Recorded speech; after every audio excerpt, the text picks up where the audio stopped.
Bienvenue à toutes et à tous dans ce journal. Mesdames, Messieurs, bonjour. Voici les titres.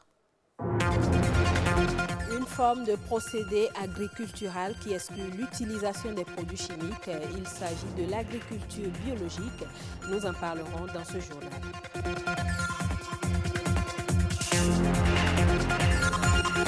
Cotonou change d'attrait, c'est grâce à Effet Graphe, une association de jeunes artistes, peintres, dessinateurs et graffeurs qui réalisent des graffitis sur des emplacements stratégiques de la ville. Nous irons à la découverte de cet art. Et puis le bricolage est considéré comme une réparation ou un travail manuel sommaire, mais certains en font une activité principale et font sans cesse appel à leur créativité.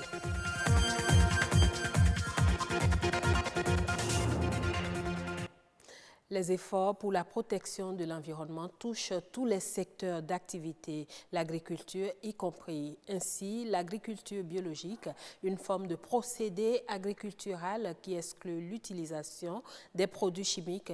Qu'est-ce que l'agriculture biologique en réalité et quelles sont les nouvelles techniques qui s'offrent aux populations? Les explications dans ce reportage. L'agriculture biologique, c'est cette culture, cette méthode de culture qui exclut l'usage des pesticides, des produits chimiques de synthèse. D'abord, c'est une agriculture qui est respectueuse de l'environnement. C'est une agriculture qui veille à la préservation de la qualité des sols, des produits, la qualité de nos eaux, la qualité de l'air et la qualité aussi de la santé de l'homme. Il y a plusieurs techniques culturelles en matière d'agriculture biologique. Nous pouvons citer les cultures associées, par exemple. On les appelle la technique des 3 sœurs, par exemple, qui consiste à pratiquer plusieurs cultures sur la même parcelle pour permettre au sol de jouir d'une certaine vitalité. Cela préserve le sol contre les parasites et les ravageurs, par exemple. Il y a aussi la permaculture. C'est cette culture qui consiste à programmer les cultures en fonction de la situation géographique et les avantages climatiques que vous avez. Par exemple, si en janvier, vous savez que en janvier, voilà, vous connaissez déjà le climat qu'il fait. Donc, en fonction de ça, vous savez les produits qui sont bons pour les cultures qui sont bonnes pour cette période-là. Il y a également l'agroforesterie. Ça inclut les arbres dans la production des cultures que vous connaissez, les cultures ordinaires. En dehors de ça, il y a le compostage et le paillis. Et ça consiste à redonner les éléments nutritifs au sol, ces éléments que le sol aurait perdus entre-temps. Sur un long mur d'environ 1 km à Zongo, à Cotonou. C'est l'œuvre de Effet Graphe, une association de jeunes artistes, peintres, dessinateurs et graffeurs qui utilisent l'écriture murale comme canal pour s'exprimer en toute légalité. L'art du graffiti est en vogue et crée une ambiance chaleureuse dans la ville de Cotonou. Suivez le constat de Edwige Agossou et Perspective Tossa.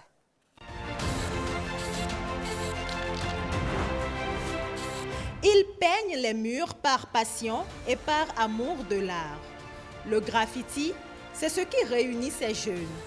Parés de bombes de peinture, ils transforment ce mur d'1 kilomètre pour passer un message dans une ambiance festive. Alors le graffiti, ça sert à communiquer essentiellement, à passer des messages, à sensibiliser. Ça peut embellir un espace public comme un espace privé. En fait, c'est de l'art qui se met à la disposition des gens. Des fois, ça peut être juste la signature de l'artiste. Donc, une manière à l'artiste de vous dire qu'il est là, qu'il existe. Et aussi, ça peut être utilisé pour sensibiliser. Des messages qui varient d'un artiste à un autre. Ici, le thème choisi est Horizon 2050. Un thème futuriste qui inspire un retour aux sources. Alors, derrière moi, on a une illustration et un lettrage combinés dont la signification est Kondo le requin. C'est un hommage que je rends en fait à Kondo le requin, le roi Béanzin, qui a farouchement défendu son peuple. Qu'il soit un art ou un acte de vandalisme, l'énigme n'est plus à élucider. La présence de ces tags sur les murs de l'OCBN colore la ville. Autrefois masculin, le graphe devient plus ouvert et accessible aux femmes. On a formé une soixantaine de jeunes filles. C'était un atelier uniquement réservé aux filles où on leur a donné des techniques de base pour pouvoir aborder la discipline. Et je dois vous dire que sur ce mur, il y a des fresques qui ont été faites par ces filles-là. À sa finition, il promet d'être le deuxième plus long mur de graffiti au monde. Mais pour le moment, c'est un studio photo géant. Ce qui, pour ses créateurs, est un signe de gratitude. Moi, pour ma part, je suis content de voir les gens poser devant nos œuvres. Ça montre que le Béninois commence à s'intéresser à l'art. Et c'est carrément un plaisir pour moi de voir après les photos circuler sur les toiles et de voir le mur mettre en valeur par les Béninois, les jeunes Béninois. Voilà. Nous qui sommes pionniers du graphe sur place, nous avons un devoir. C'est de faire en sorte de devenir des exemples pour que d'autres personnes puissent embrasser la discipline. De la demande, il y en a déjà à voir toutes ces images qui abondent les réseaux sociaux et ces prestations dans les rues. L'association Effet Graphe, composée de jeunes Béninois, fait du graffiti un art d'avenir. Au Bénin, dans les rues et marchés de Cotonou, il est très fréquent de croiser les bricoleurs. Ils sont pour la plupart non lettrés. Leurs marchandises ne sont pas importées, mais pensées et fabriquées par leurs propres soins. Ils réparent aussi des objets souvent indispensables. Pour eux, bricoler n'est pas une distraction, mais un travail. Et c'est d'ailleurs la raison pour laquelle ils s'y adonnent malgré les difficultés. Edwige Agossou, Mathieu Soukenou et Gloria Oni pour le reportage. Dans la nuit noire de plusieurs villages du Bénin et d'ailleurs, ces lampions éclairent certaines maisons et certains marchés.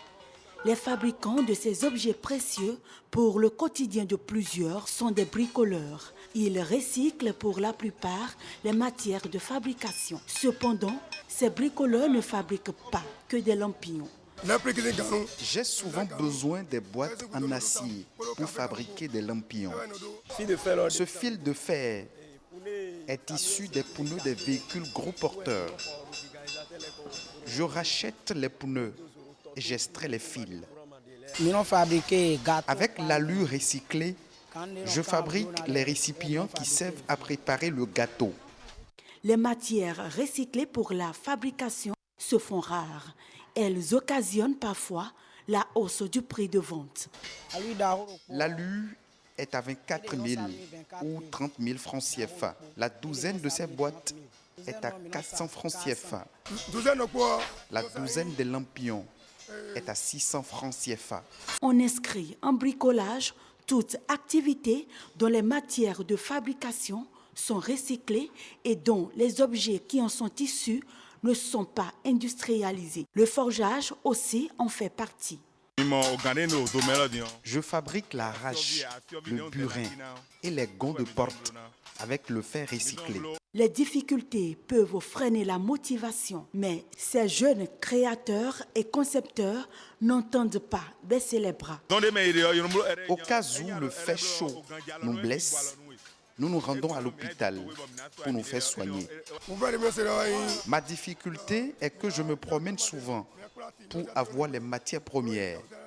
Le marché d'écoulement de ces produits finis ne sont pas connus d'avance. Certains possèdent leurs clients et d'autres sont des vendeurs ambulants. Je livre souvent mes produits finis à des tenanciers de quincaillerie. Mes clients passaient acheter, mais aujourd'hui, je passe de marché en marché pour la vente. Le bricolage n'est pas qu'initiative et création, mais il est aussi réparation. Ce choose maker redonne vie et beauté aux chaussures. Ça peut arriver un jour, on peut avoir jusqu'à 7 clients juste pour les réparations. C'est par exemple des chaussures des boutiques où c'est vendu à 45 000, 35 000. Donc la réparation, si c'est pour faire le ressemblage, ça tend vers 2500, 3000 environ. Le bricolage regroupe les occupations exercées hors du cadre professionnel en tant qu'amateur. Ces occupations sont liées à la création, l'amélioration et la réparation de toutes choses matérielles.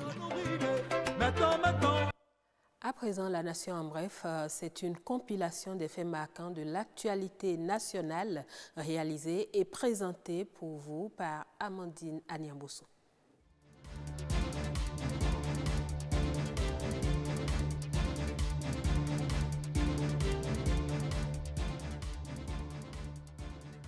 Le gouvernement adopte une politique nationale de l'emploi à l'horizon 2025. C'est l'une des décisions issues du Conseil des ministres du mercredi 11 mars 2020. Ce document s'articule autour de la vision qu'à l'horizon 2025, la plupart des Béninois en âge de travailler disposent d'un emploi susceptible de leur procurer un revenu pouvant leur permettre de satisfaire leurs besoins vitaux et leur bien-être intégral.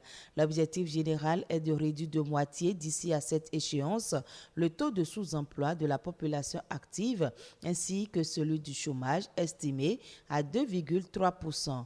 En plus de la promotion d'une gouvernance générale de qualité, il s'agira d'améliorer l'employabilité des diplômés sortis du système éducatif, de réduire le sous-emploi et le chômage de longue durée et d'améliorer la gouvernance du marché de l'emploi. Le Conseil des ministres a également autorisé l'aménagement des espaces verts et plantation d'arbres du projet asphaltage dans les villes d'Abomey, Abomey-Calavi, Boycon, Cotonou, Lokossa, Natitengu, Parakou, Porto Novo et Semekpodi.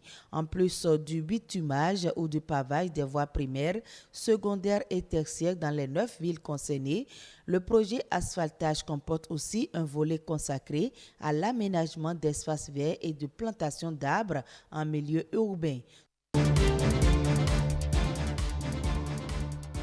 Fini les tracasseries liées à l'obtention du permis de construire. Dans le souci d'améliorer la qualité des services et le climat des affaires, le gouvernement vient de dématérialiser la procédure d'obtention de ce document. Tout se fait désormais sur une plateforme. La nouvelle procédure a été expliquée aux acteurs du secteur privé.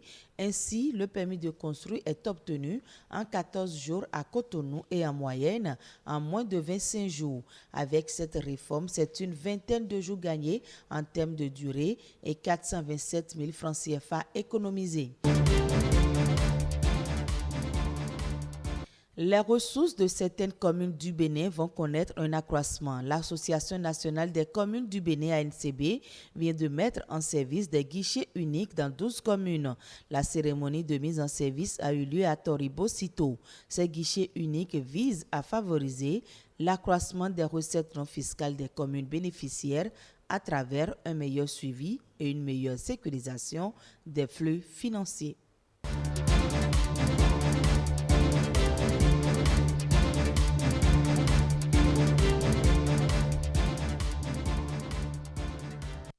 Madame, Monsieur, c'est la fin de ce journal. Merci à vous tous de l'avoir suivi. Je vous retrouve ce soir à 19h45 pour un nouveau journal sur BB24.